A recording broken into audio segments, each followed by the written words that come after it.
नमस्कार, जय महाराष्ट्र मंडळी. कसं आहात तुम्ही सगळे? मी आणि प्रशांत चाललेलो आहोत आमच्या नानाच्या गावाला, म्हणजे मोरत वाकुडीला. जर कुणाला माहिती असेल तर कमेंट करा, चॅनलला आणि शेअर करा, सबस्क्राईब करायला विसरू नका. तर तिथून गावाला जाण्याआधी आम्ही घेतले केळं, गाडीमध्ये पेट्रोल टाकलं कारण दूरचा प्रवास आहे आणि माझ्या भावाला बाय बोलून मी नानाच्या गावाला पोहोचली आहे. तर खुशी बघू शकता गालावर किती आहे, किती खुश आहे मी.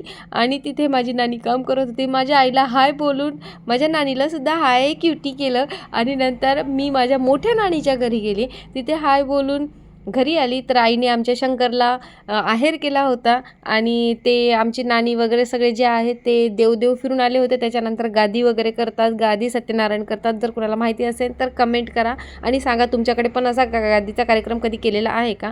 तर सर्व पूजेची तयारी करत असताना मी सुद्धा मदत केली आणि पूजा संपल्यानंतर आम्ही नदीवर गेलो देवाला मारुतीला प्रसाद ठेवायला. त्याच्यानंतर घरी आलो, जेवण केलं, उमरखेडसाठी निघलो मी आणि प्रशांत. भेटूया पुढच्या व्लॉगमध्ये. Bye bye.